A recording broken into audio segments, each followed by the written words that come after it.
elimination, but for BLG, after coming so close at the World Final against T1, after having that chip on your shoulder this entire time, getting the chance for a rematch, you don't want it to end with a 3-0. You want to bounce back. The first two games have gone the way of T1. BLG electing to stay on the blue side here for game number 3, as they'll continue to ban out the Azir and the Twisted Fate. They're also going to ban out the Nocturne, keeping that one away from Owner. Over on the other side, T1 still wants nothing to do with Ben's Gwen. They're also going to remove that Misfortune. You talked about it in previous drafts, how BLG likes to draft these big team fighters. They don't want to give Elk the opportunity. Aurora, the last ban for T1 here. Vi is now open, Flowers. It's something that was banned away by T1 on the red side. With Poppy gone, it rises a lot in value. And without hesitation, BLG is hovering the pick. The question is, what are they going to look to pair it alongside? Perhaps Knight's all-time famous Ahri. We've been seeing the priority on the champion decline over time, but with so many prominent mid laners taken out of the pool, it could very much return to being a priority for Knight specifically. Now T1, how do they want to respond? We've been seeing them prioritize Fake as champion a lot. First game it was the Orianna, second it was the Victor, but this time it will be Gumayusi's Varus. World famous champion for him specifically. And he's going to be able to lock that one in, and they have pick of the litter with how they want to match up into the Vi. And we remember last game, the Varus was banned out by T1. They didn't want to allow BLG to have that power pick on B1, but I feel like this time they're saying, oh, the Vi's open. You probably really want the Vi. They leave the Varus open. They end up getting it for themselves. The Skarner next to it for Owner to have that front line, have that big, powerful meatball there to lead the way.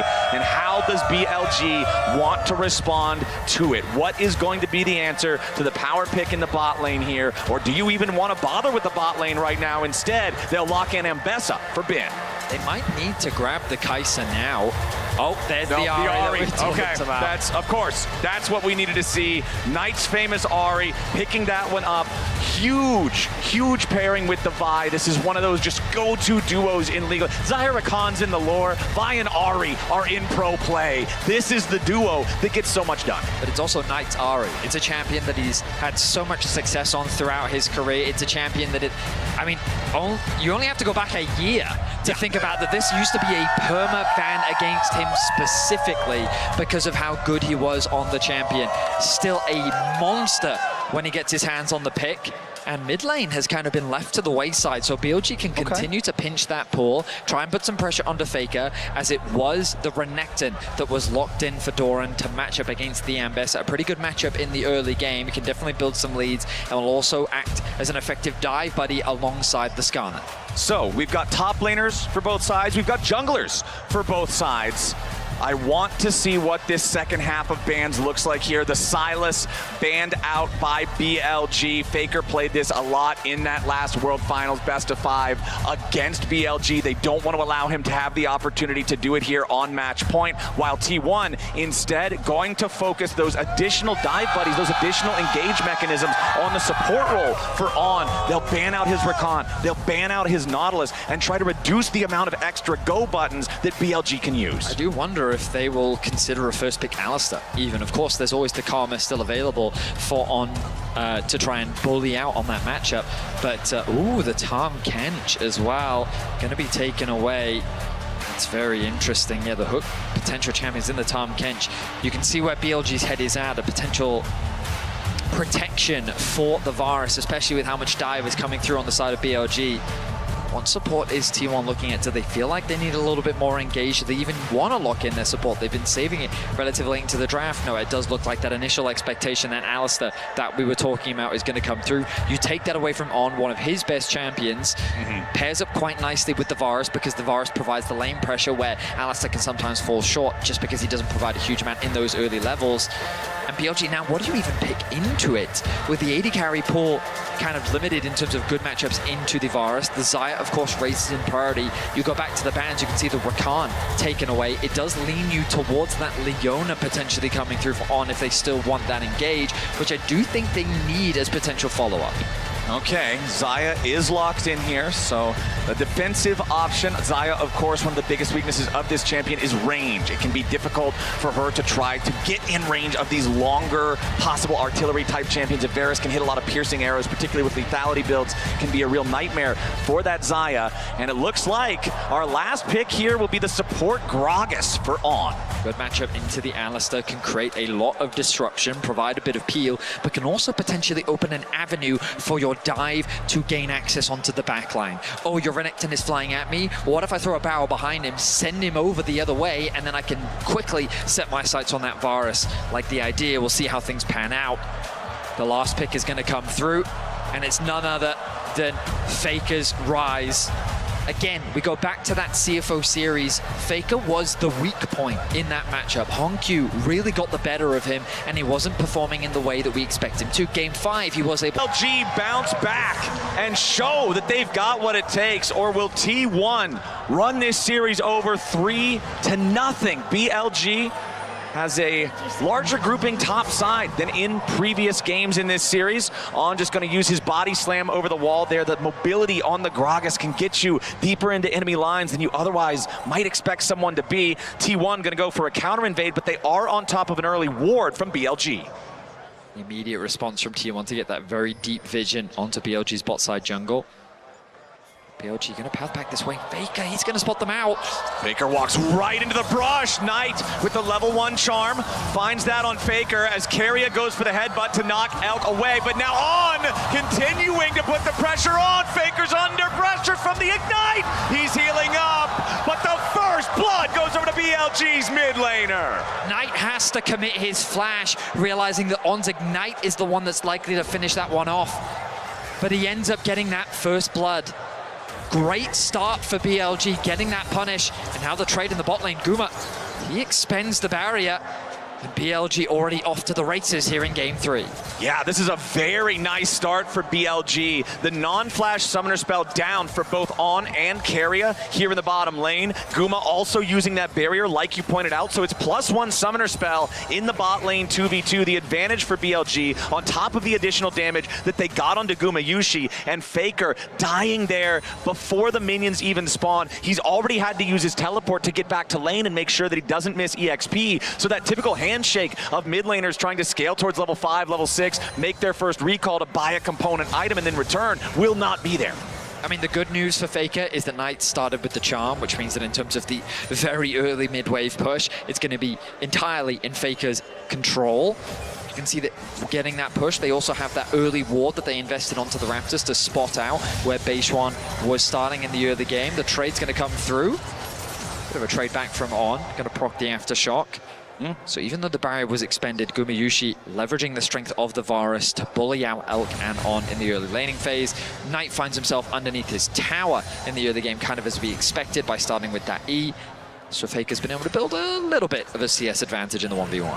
Another big difference in this game that was also present in the last game. On continuing to play with combat keystones, the Aftershock that he played on the Rel in Game 2. He is also playing on the Gragas here in Game 3. Meanwhile, Keria, once again, taking the Summoner's Spellbook. You already mentioned in draft, the Alistar typically doesn't have as much lane presence as many other supports do. So instead, he's saying, all right, we're just going to rely on Varus, keep the range, keep the push, and he's going to use the Spellbook to scale through the game, have more of those options to try to catch BLG off guard. It's a very fast swap towards the top side of the map coming through from Elk.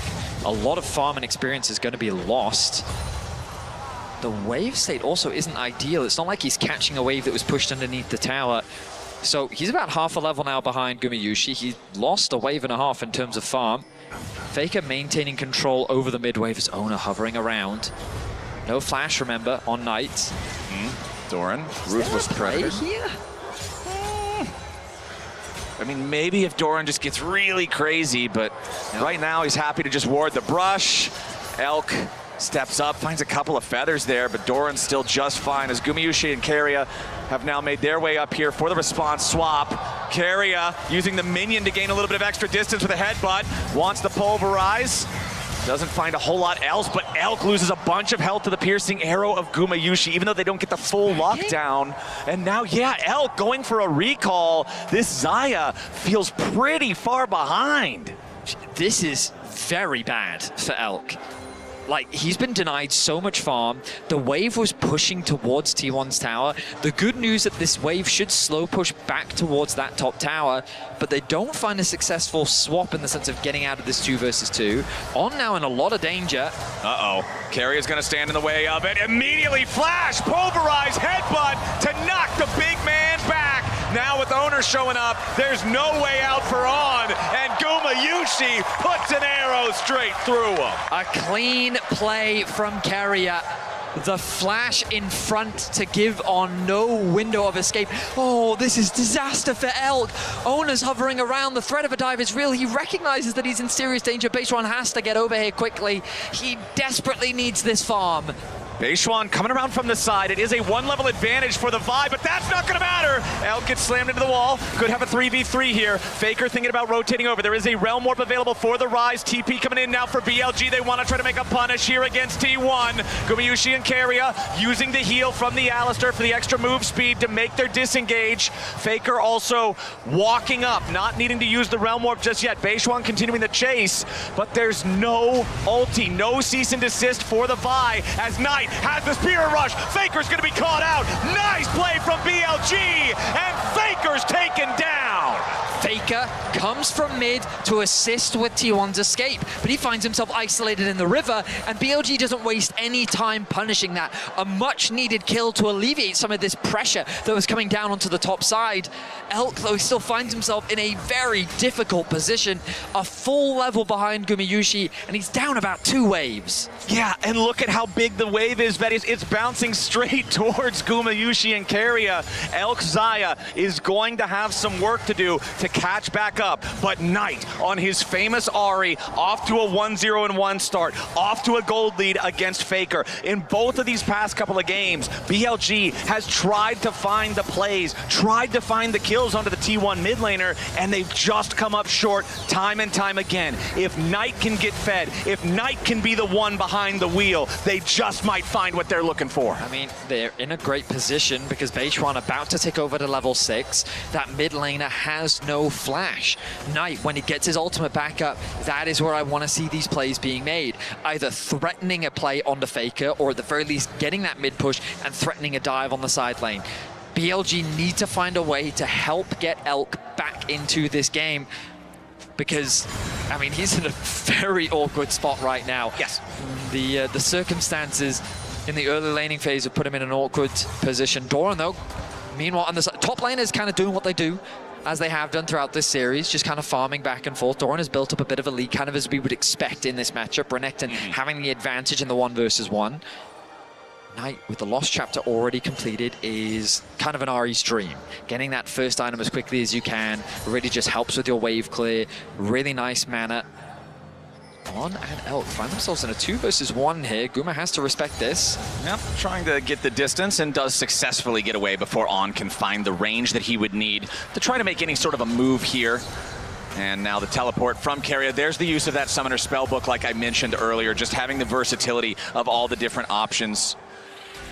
2-1 for BLG. Dead even game considering the extra disadvantages for Elk based on those minion waves like we were talking about earlier.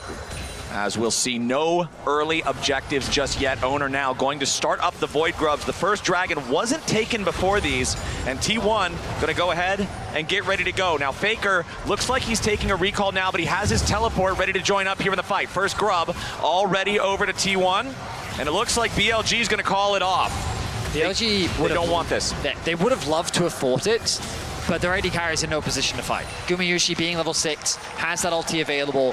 That alone could be a difference maker, but without the additional damage of their AD carry, in a 3 versus 3, they would consider taking it. But as you recognized, Faker TP's back into the Grub Pit. They generate a 4 versus 3 numbers advantage. And so T1 secure the Grubs. Now they can swap their top side back towards bot and start playing towards the Dragon if they want. Knight takes a chunk of damage from Faker, zoning him from the wave.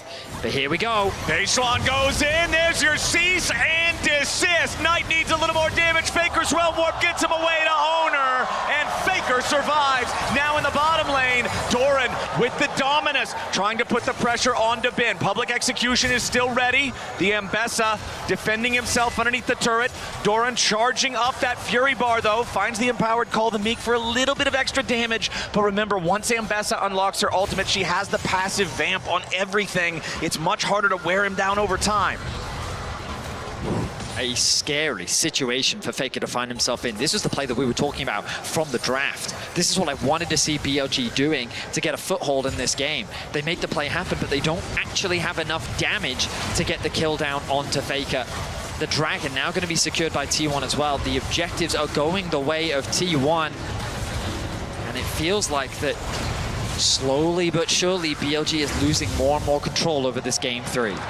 Still very, very close in terms of the gold overall. And one thing that I'm looking at throughout this game, Vedius, is the fact that that level 1 kill onto Faker, yes, it didn't end up making a whole big difference in terms of snowballing a massive gold lead, but the big thing it does is desync mid lane teleports, and they're still desynced. We talked about how Faker could join up in the Grub fight earlier because he had the TP. Well, he's still got about half a cooldown left on that summoner spell. Knight, his teleport is ready to go. And what I want to see is if BLG can use that TP advantage to find the opportunity to make a big move somewhere. Gonna be difficult, but definitely an option for them. Faker working with Carrier and Ona once again to control the vision, something we've been seeing them do very well throughout this series. Beishuan on the top side, so again, T1 just playing with numbers advantage very well, making it difficult for BLG to contest them or approach. Carrier playing with nothing but confidence. He's going to drop another ward, put some extra pressure down on the Tonight, but the bot lane will return to that. Ooh, ulti. Yeah, there's your public execution from Bin, but honestly, it doesn't turn into a whole lot, at least at the start. Bin gets some good extra damage on the back into the trade there. Oh, okay, he was, oh yeah, he's sitting in the fog of war. He's hovering around the top side of the map. Doran does have, however, the Dominus ready to go again. Owner's about to show up too. And as soon as Doran's posturing aggressively like that, just clearing out the wave, BLG knows something's got to be going on here. The wave gets cleared out, Beishuan and Ben back away, and T1 maintains the safety of their top laner. A wise disengage for the BLG top jungle duo. That Dominus would have done some serious damage. And the 2v1, there's a good chance they can make that play work. But 2v2 would have ended in disaster. For now, the gold largely remains evil. Levels being secured as we get closer to the second Dragon of the game. Both teams prioritizing getting what farm they can.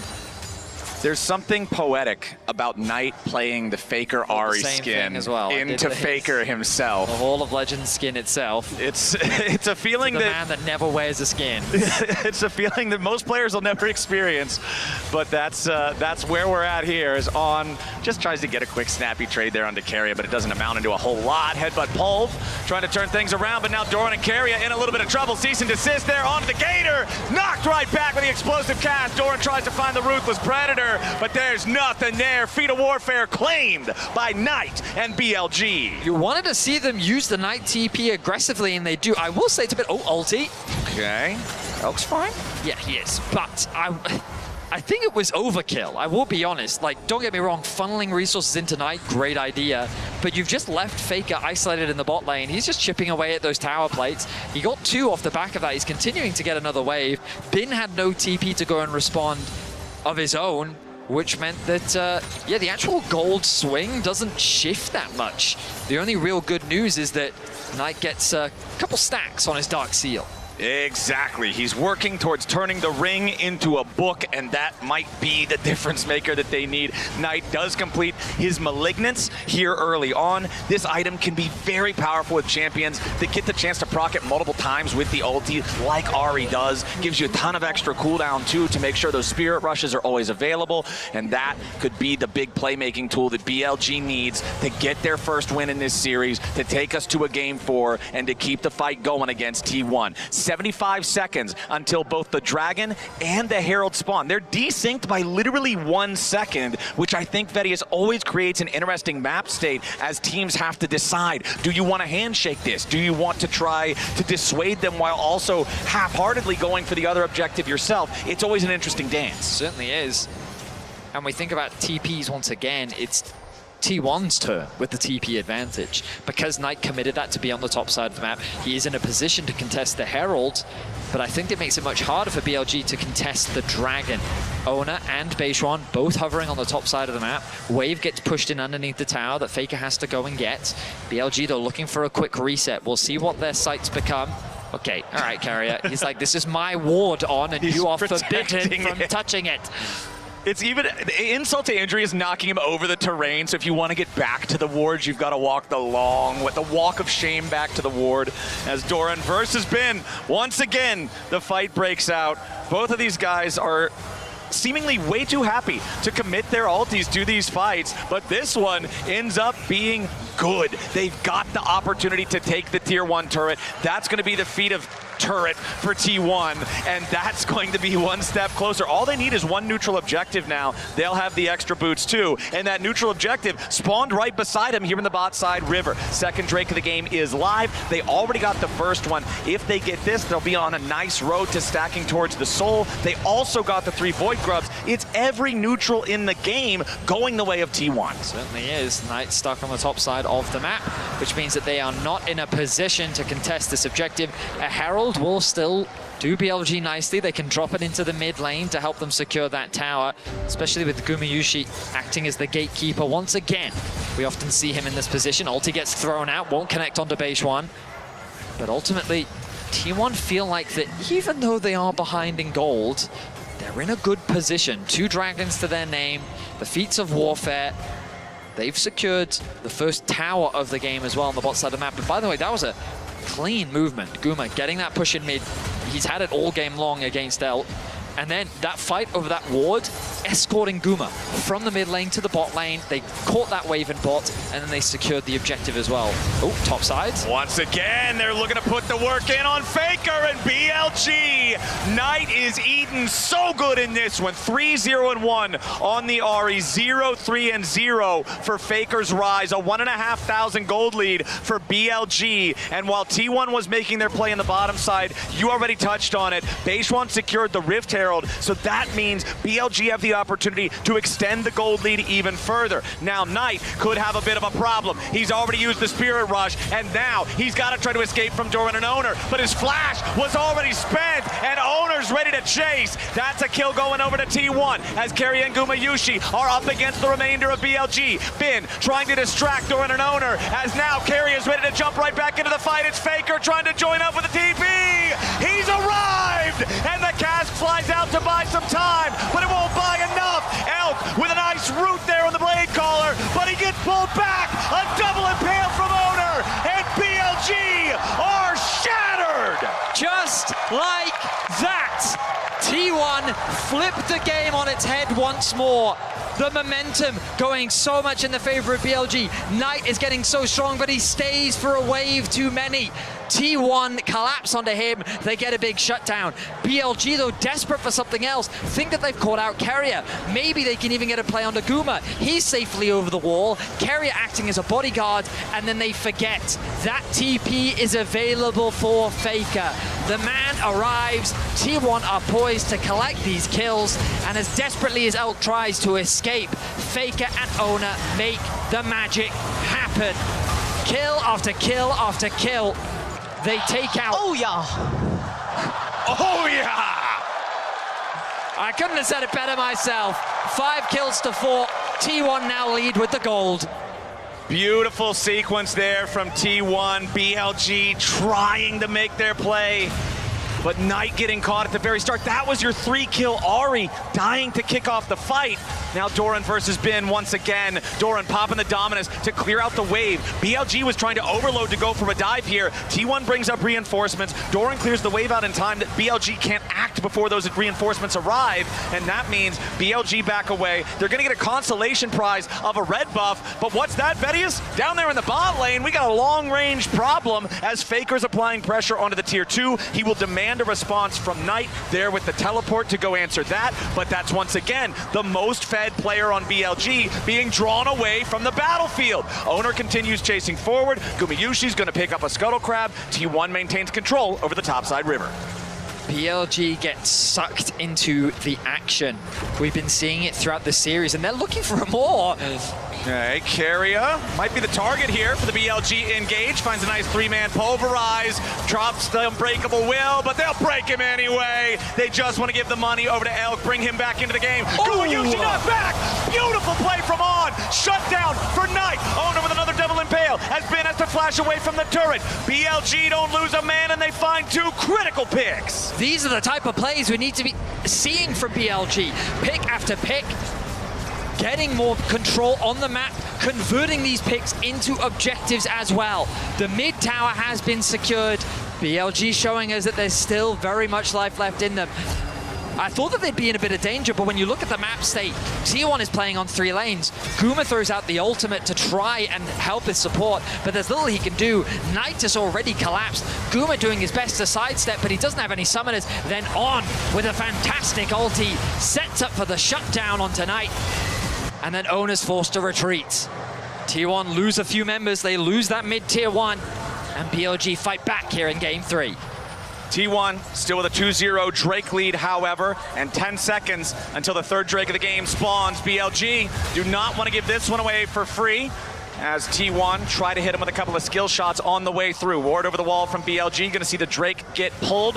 T1 do not want to allow it to just sit in the pit, and Beishwan is ready to try to challenge here in the Smite fight. Bin looking for the angle on the side, but Doran's ready to block him. Ward's trying to keep an eye here on the Dragon, as On tries to throw a barrel out. T1 still with control over the objective, but Beishwan is in range. We could get a Smite fight. It's gonna be secured by Carrier, and now the engage coming out from BLG. Doran's over the wall. He slices. He's ready to dice. T1 staying alive for now, but Doran's going to be killed here at the very start. Bin, the only one caught inside the impale, and BLG's winning the fight. Carrier's going to die next. He tries to get away. He flashes into the Realm Warp to survive, and now Faker, the next target. BLG are finally going to get him. Bin going for another, and Carrier barely hobbles away. BLG may have lost the Drake, but they absolutely smash the fight. A massive team fight win for BLG. Elk reacts beautifully to the flank from Doran, and they turn their attention to the dangerous Crocodile on the top side. Keep your eyes on the left flank. Doran eyes up the AD carry. He has vision on him, but they're aware of that collapse as Knight attacks one flank and the engage comes through onto On. All of BLG turn their attention onto Doran. Knight comes back to the back line. They charm him up, they take him down, and there's more action back to live. BLG looking to force down the Otacon, trying to fight their way back into the game. They secure the objective, but the fight afterwards is ready to rage. Faker with a Ruined Prison onto Bin, but Doran might drop. They peel off Bin and save the Croc. Owner looking for an approach here off to the side. Yes, T1 get back a kill, but that's a massive swing over to BLG. They've got plus a 1,000 real gold lead, but then look at the flowers. 29-6, plus 23 flowers is about a 2,000 gold lead in that stat for BLG. Carry is looking to go in and make the dive, and On's going to be caught by the Ishtal impact. Faker flashing back, making sure he doesn't die. Elk and Knight trying to continue providing covering fire and keeping themselves alive. T1 get another kill and have to back away. T1 can't keep getting away with this. They just keep getting pick after pick. I admire BLG's resilience, because even if they find themselves a bit behind, they just keep forcing the fight. Objective after objective. They do not concede these without a fight, and they're turning things in their favor. You're right, Flowers. T1 finds themselves at soul point, but that Otacon will alleviate a lot of pressure. It will give some much needed stats and put BLG in a much better position as we get closer and closer to that soul fight. Knight at the precipice of completing that death cap will give him so much damage, and we said at the beginning of this game that he needed to step up. Beishwan very low. Yeah, Beishwan caught up by the Ruined Prison there, wants to vault break his way away, but the Realm Warp's ready to catch him out. Knight immediately there to back up his jungler, and Beishwan at 8 HP walks away. He face checks into Faker, and Faker ambitiously chases after his target, but he will not secure the kill. And Beishwan gets away. Bin looking to secure that top tower, getting a bit more of a gold injection for his team. And he will smash that tower before Doran can show up, try to stop him. Let's take another look at how close this was. Beishuan getting run down by Faker, the Sundered Sky, giving Beishuan a bit of extra HP. Knight, though, sitting there in the fog of war, connects the charm, the ultimate acting as an escape tool, and then he flashes away to safety. Ooh, the Flux coming dangerously close to securing that kill. Two. Producers But as we say in the two. business, not even close. Not even close. 2 HP, too many. That's what the deal is for Beishuan. All calculated all the time. He gets away from it. And now, the biggest goal differences in this game. Knight ahead over 2,000 versus Faker. He just purchased his Rabadon's death cap. This Ahri could decimate a fight if he gets the chance to play it his way. Once he gets that level 16 as well, that ultimate is going to be on such a low cooldown. He's been fishing for flanks in every single fight. The target selection will be extremely important. Elk has also slowly found his way back into the game. Of course, he's still very far behind Gumayusi, but the experience, dead even. He's still at 2 completed items. And this is getting into a scary situation for T1. Can they find the fights that they have continued to find throughout this series? Or will BLG bring us to a game 4? You can feel the fierceness in BLG's play. Knight is in a position to carry, and he's the player that we will continue to keep our eyes on. 30 seconds until the dragon spawns. Elk critically also now with 2 fully completed items. He's got the Essence Reaver. He's got his Navori Quick Blades. Over on the other side, though, Guma with the Muramana, with the Edge of Night, with the Ghost Blade. 3 powerful items for the Lethality Varus. 10 seconds until the Mountain Soul for T1 spawns, but it's BLG with the combat stat advantage, with the slight gold lead, with control over the bot side river. As T1 grouped up, they're going for a Realm Warp. They want to just go after the Baron. They're going to try to start this up and maybe burst it down. They demand a response from BLG instead. They don't want to walk into BLG. They're going to make BLG walk into them. The Baron's already down to half HP, but BLG has arrived. What is the call from T1? They're going to disengage it, it looks like, but they're still staying aggroed onto the Baron. It's down to 4K, 3K on a Knight trying to step up. The Baron is claimed by T1. Bins into the back line, but now he's in danger. Owner looking to control the rest of the fight. T1's already found the first kill. Beishuan's here with the front line, but a massive knockup from Carrier. On is down. T1 murdering BLG. Elk, the next to fall. Knight is the only one left, but the kingdom is burning. BLG try their best to respond to the Baron. They cannot find the angle, and the crowd simply erupts as T1, for the 3rd time in a row, will find the monstrous fight, will find the Baron, and are looking to close this series out. A brilliant gambit from T1. They know that BLG owns the bottom side river. They know it's dangerous to check, so they just don't. They make BLG answer them instead. They win the fight, they earn the Baron, they secure the soul. What's crazy about this is T1's Baron wasn't even that fast.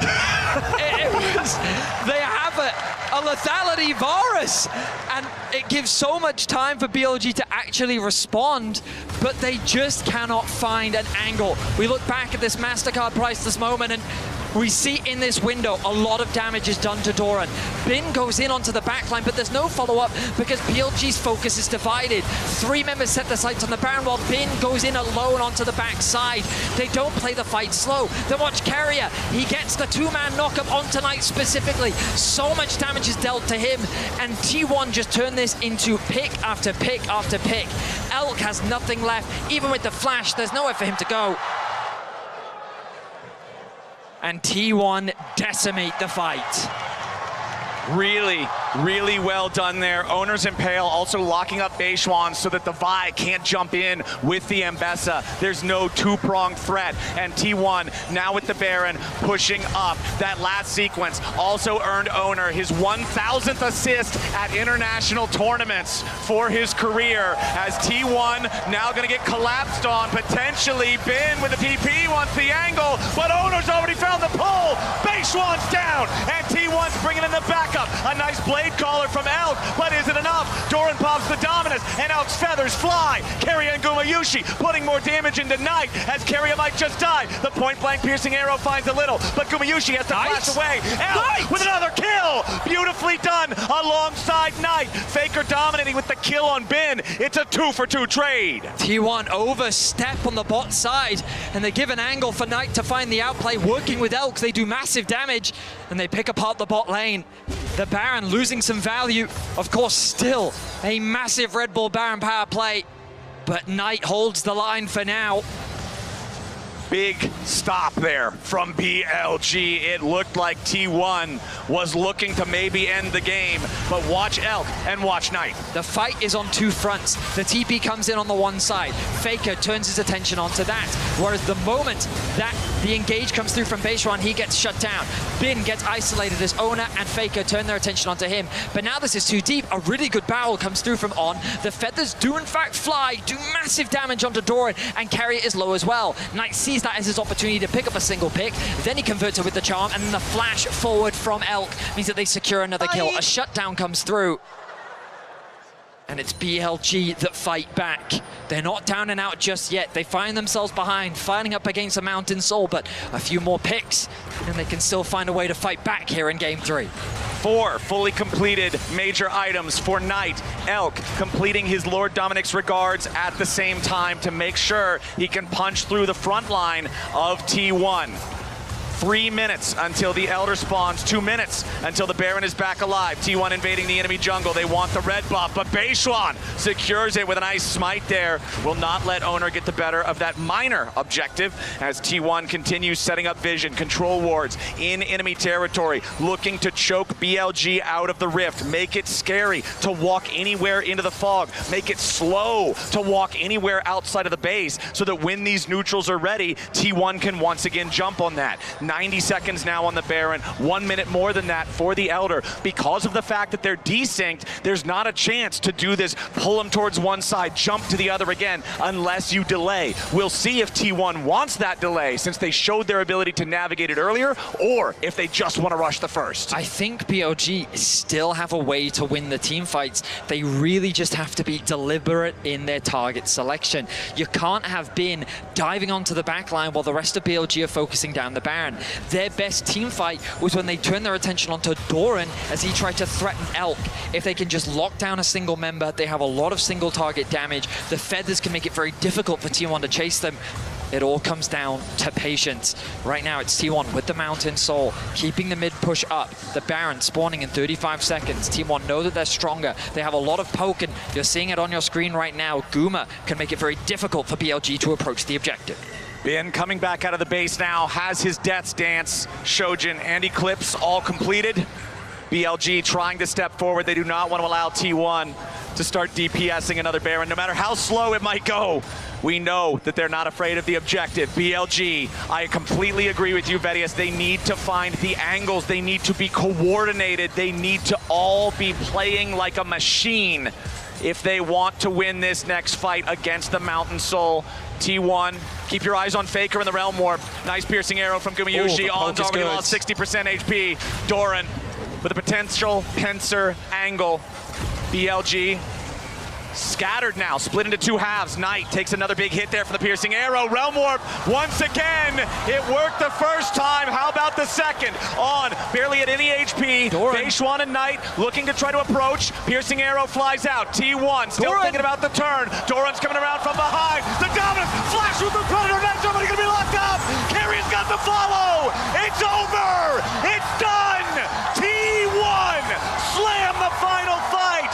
Doran clutch again with the angle at the perfect moment. Phenomenal, simply phenomenal from T1. Fantastic coordination. Doran leveraging the fog of war. Bin, he's trying to get a kill back, but his Nexus is exposed and T1's looking to end the game and the series. The TP coming in as Keria is ready to join back up with the rest of the team.